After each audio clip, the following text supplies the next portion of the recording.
All right, welcome back, yogis. My name's Alex. Today we're going to build on some of the strengthening that you've been doing in preparation for your headstand and start talking about actually approaching your headstand in a patient and hopefully a safe way.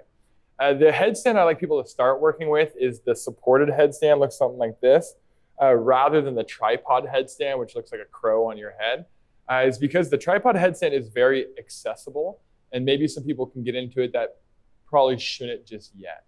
And a lot of times, if they haven't got used to what the dimensions are like here and what the foundations are like here, when they get into that tripod place, their elbows, their shoulders, their neck, it all just becomes a bit of a mess. So first, we want to identify where do you want to put the pressure on your head. Where can we put the pressure on your head or your head on the floor? We're not going to put that much pressure on your head relative to your arms and shoulders, but where should you put your head on the floor to keep the most natural neck shape? So one of the ways you can do this is you find where the heel of your hand is. So if you go where the base of your thumb meets the base of your pinky finger, there's a crease.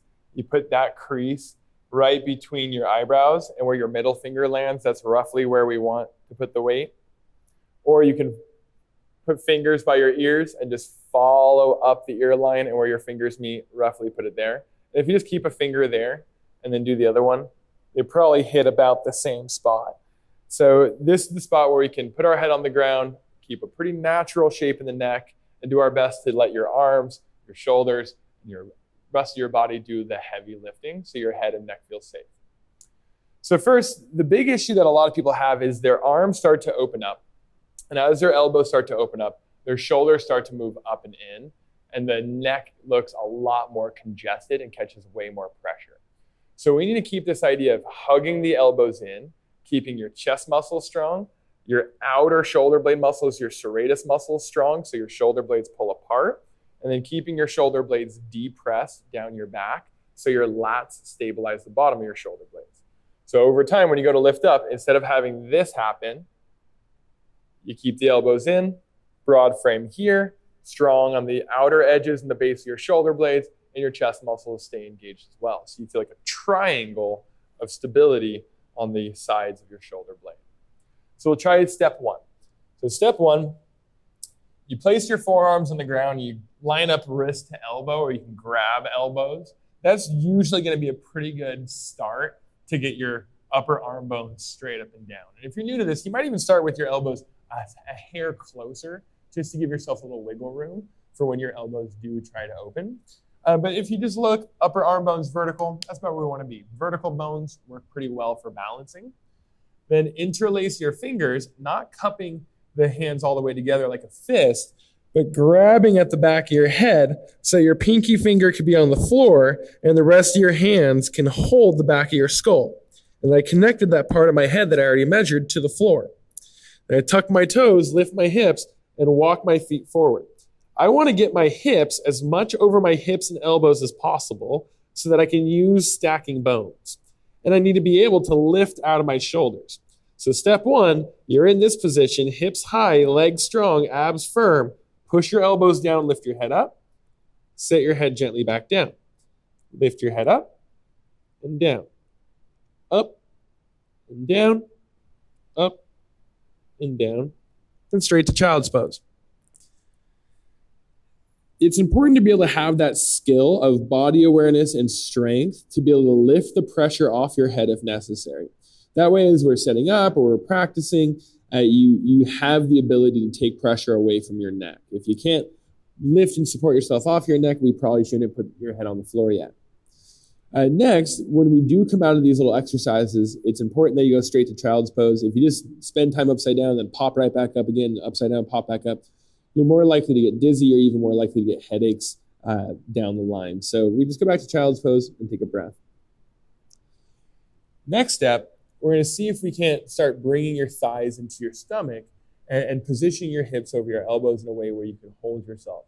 So you'll do the same lineup. Try not to get lazy with the measurements.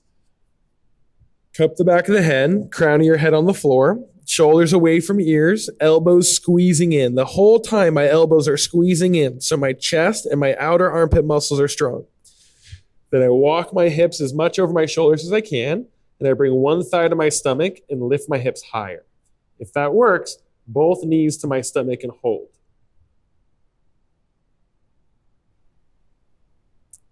change, child's pose.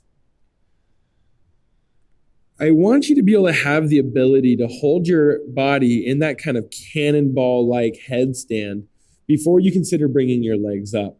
And the tendency with headstand, handstands, things like that, when people's feet start to get in the air, when they lack control, they think, okay, momentum. And your feet start to go up and you're like, I better get my legs up in the air, and you whip your legs up really fast and you have no sense of control as you're getting into that more vulnerable position.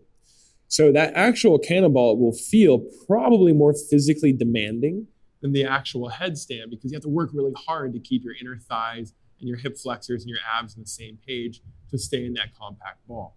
I like that more challenging place because it works like a good prerequisite to make sure your technique and your control is in order. And we want to put a lot of little markers in the way to make sure that when we eventually do have our headstand, it's going to be one that's therapeutic and not injurious. Next, you'll get into that same type of position, and we'll start to bring the knees up. So I measure, I'm not getting lazy with my measurements. I grab the back of my head, I put my weight in the spot that I like, I keep my elbows hugged in so my shoulder blades are wide, my neck is long, tuck the toes, hips over shoulders, knees to stomach, then I'll let my knees slowly point up to the sky. If I can do that, then yeah. Last stage, I take my legs up, and my legs are working for themselves. I'm either pointing the toes or flexing the toes towards you, both forms of flexion. My thighs are working hard. My inner thighs are hugging in. My butt muscles are strong. My abs are strong. I'm trying to do as much work away from my neck as I can, so my neck has to do as little as possible. And then with control, back to child's pose.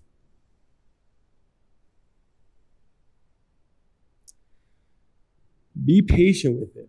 Build the skills. Build the time upside down. Set yourself up to be successful, and more than that, to be safe. Work on it in a safe place, and until next time, namaste.